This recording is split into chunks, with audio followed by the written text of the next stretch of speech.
Bonjour à tous. Le 29 Tevet, c'est la Iloula du Rav Yitzhak Kadouri. Bezrat Hashem, aujourd'hui, on va essayer de dire quelques mots sur la vie du tzaddik et ça va être tiré du livre du Rav Avraham Sofer, donc qui a retracé en fait la biographie du tzaddik du Rav Yitzhak Kadouri. Alors déjà, donc on va commencer par sa naissance. Donc il est né il y a plus de 100 ans à Bagdad en Irak et de son plus jeune âge, il a été remarqué pour ses connaissances phénoménales dans tout le domaine de la Torah et pour sa maîtrise donc de tous les textes.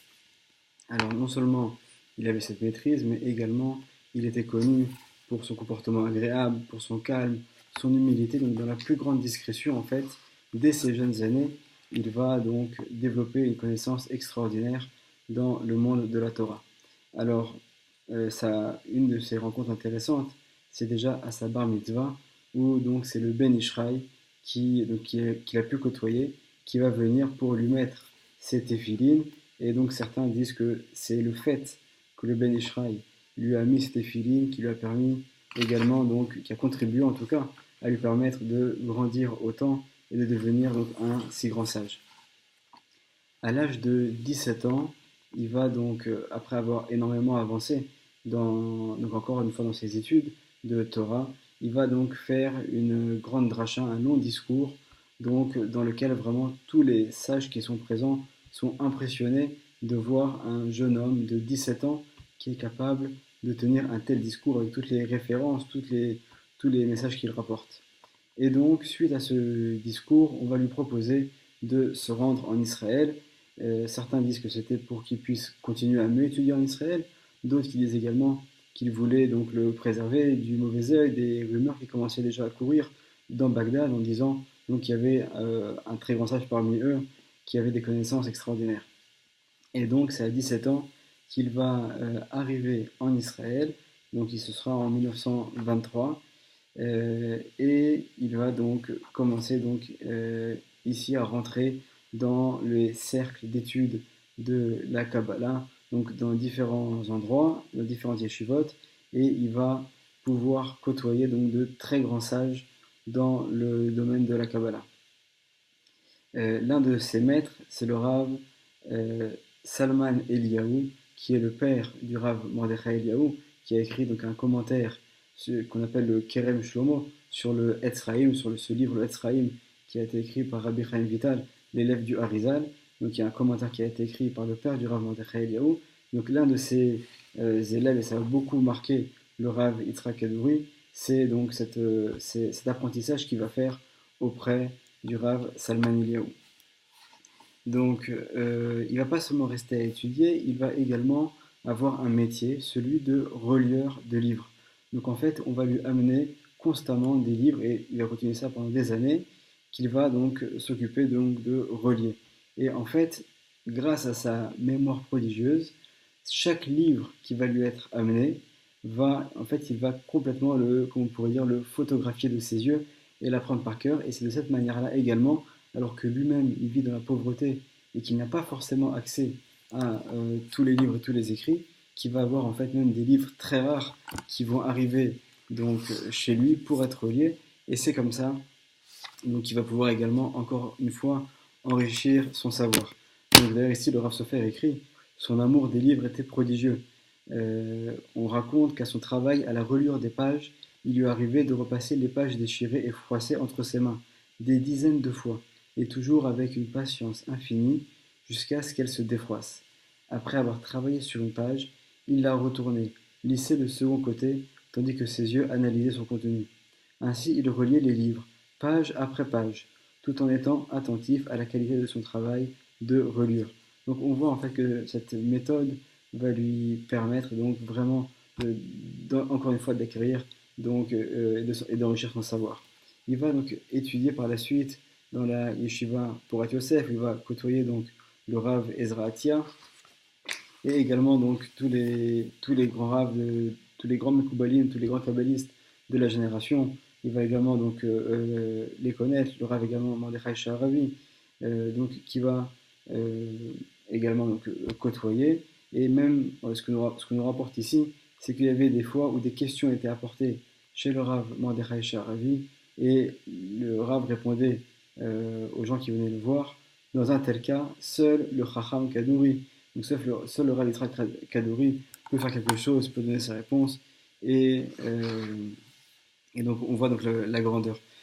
Également, donc le Rav Kadouri et le Rav Sharabi, tous les ans, organisaient un minyan, donc une tfila ensemble, le jour de Rosh Hashanah, où ils priaient donc avec toutes les pensées kabbalistiques qu'il y a le jour de Rosh Hashanah, et c'est des prières donc de repentir très longues qui se prolongeaient pendant des heures, et les gens qui étaient présents alors ressentaient un sentiment, une ambiance extraordinaire de sainteté en voyant donc dans cette synagogue les deux grands raves, tous les deux vêtus entièrement en blanc, le Rav Mordechai Sharavi, le Rav Yitzhak Kadouri, tous les deux donc complètement concentrés dans leur prière de Kabbalah, dans leur pensée kabbalistique, dans leur tefila. Et c'est d'ailleurs l'occasion de rappeler ce que nous dit le Ben Ishraï. Il nous dit qu'en fait, nous, on n'a pas forcément le sentiment de cela, mais chaque fois qu'on fait une prière, chacun des mots de nos prières a des conséquences dans les mondes supérieurs. Et c'est la raison pour laquelle le Ben Ishraï nous dit, sache que lorsque tu fais ta prière, tu dois penser que chaque mot c'est une pierre précieuse que tu sors de ta bouche et que tu fais donc présenter devant le Créateur. Et c'est vrai que c'est également donc, un enseignement pour nous.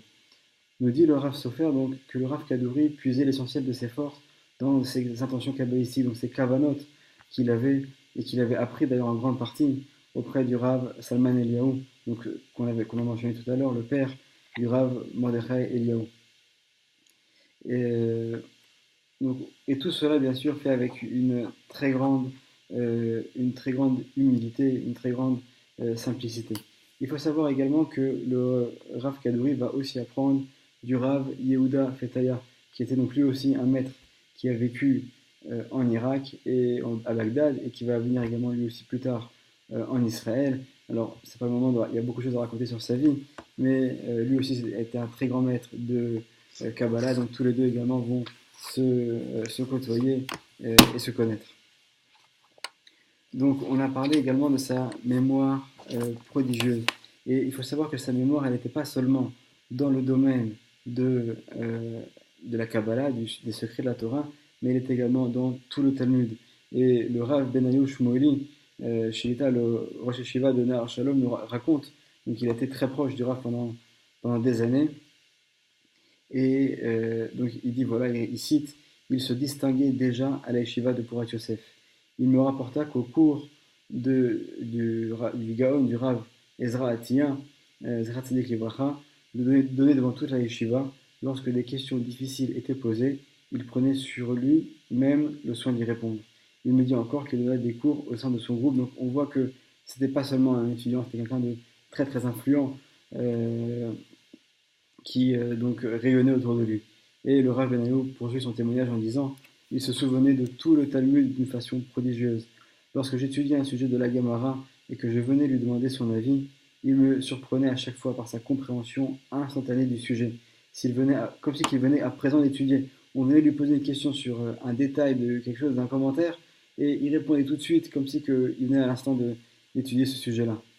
Et d'ailleurs également, on rapporte sur lui au niveau des pensées kabbalistiques, donc qu'il priait dans ce qu'on appelle le Sidour du Rachash, ce livre, ce Sidour spécial pour les prières avec toutes les intentions kabbalistiques. Et il disait que lorsque on apprend ce livre, alors on doit photographier les pages avec ses yeux comme une photo. Vraiment, il avait en tête comme des photos, des pages les unes des autres qui se succédaient. Et c'est de cette manière-là donc qu'il a pu vraiment arriver à un niveau extraordinaire. Et également, donc, c'était grâce à son attachement à Dieu, au fait qu'il s'est totalement privé durant toute sa vie en mangeant très peu, en vivant vraiment une vie d'humilité, de simplicité, et parallèlement à ça, de manière extraordinaire, et c'est ce qui qualifie la plupart des grands rabbins d'Israël, c'est que d'une part, pour eux-mêmes, ils vivent dans une simplicité et une humilité vraiment extraordinaire, dans la plus grande des simplicités. Et en parallèle de ça, on a affaire à des tzadikim d'un niveau qui est extraordinaire. Il faut savoir également que le Rav Kadouri est venu 2 fois en Israël. Une fois en passant par la Jordanie et une autre fois en passant par Damas. Et faut savoir, en passant par Damas, il en a profité pour se rendre sur la tombe du Rav, euh, de Rabbi Chaim Vital, l'élève du Harizal qui est jusqu'à aujourd'hui enterré à Damas. Donc il a pu également se pèleriner sa tombe et faire un arrêt là-bas. Donc pour poursuivre le témoignage du Rav Benayo Shmoli, il dit la chose suivante. D'une façon générale, Rabbi Yitzhak vivait retranché du monde et de ses tentations. Après son mariage, il commença à relire des livres pour s'assurer un moyen de subsistance, d'où son surnom Rabbi Yitzhak le relieur. Ce qu'on ignore en général, c'est qu'il ne reliait aucun livre avant d'avoir inspecté son contenu, donc comme on l'a mentionné tout à l'heure. Et ainsi, il devint érudit en un grand nombre de livres. Un autre surnom lui fut attribué en raison de sa grandeur, Rabbi Yitzhak le Grand. Et donc on voit ici qu'on a vraiment affaire à un personnage qui est hors du commun. On va rapporter également un épisode qui est assez inédit de la vie du Rav Yitzhak Kaduri, donc, que rapporte le Rav Sofer. Nous révélons ici un épisode inédit sur les jours qui suivirent la guerre des 6 jours, et où participèrent les plus grands kabbalistes de Jérusalem, avec à leur tête Rabbi Shaul Chaim Oualem, Zerzik Livracha, Rabbi Yosef Zarouk, et le doyen des kabbalistes de notre génération, Rabbi Yitzhak Kaduri, Zerzik Livracha. Ainsi, dis-moi, Rav Kaduri n'a jamais vu d'un bon œil que cette histoire se révélait au grand jour de son vivant, et donc en fait il a toujours essayé à ce que ce soit caché. Pourtant on va le révéler ici, le kabbaliste Rabbi Shaul David Chai Moalem, donc, qui est décédé en 1978, s'investit principalement dans la direction de l'Yeshiva Ben Ishraï, dont l'organisation des prières, des suppliques, etc. pour la paix du Ham Israël. Il est impossible de s'étendre sur toutes ces actions, dont certaines sont inconnues et resteront ignorées du public. Mais le Rav Benayo Shmueli, une fois de plus, nous rapporte que l'une de ces prières avait eu lieu donc, quelques jours avant le déclenchement de la guerre des 6 jours, au cours duquel donc, il y avait un minyan de kabbalistes qui s'est réuni et qui a permis, qui a été des prières en fait, pour permettre la victoire du Ham Israël, puisqu'en fait, pour ceux qui connaissent l'histoire, pendant toute la période qui a précédé la guerre des 6 jours, alors il y avait de très nombreuses provocations des pays arabes envers Israël, jusqu'à ce que finalement l'État d'Israël se décide donc à lui-même lancer l'offensive.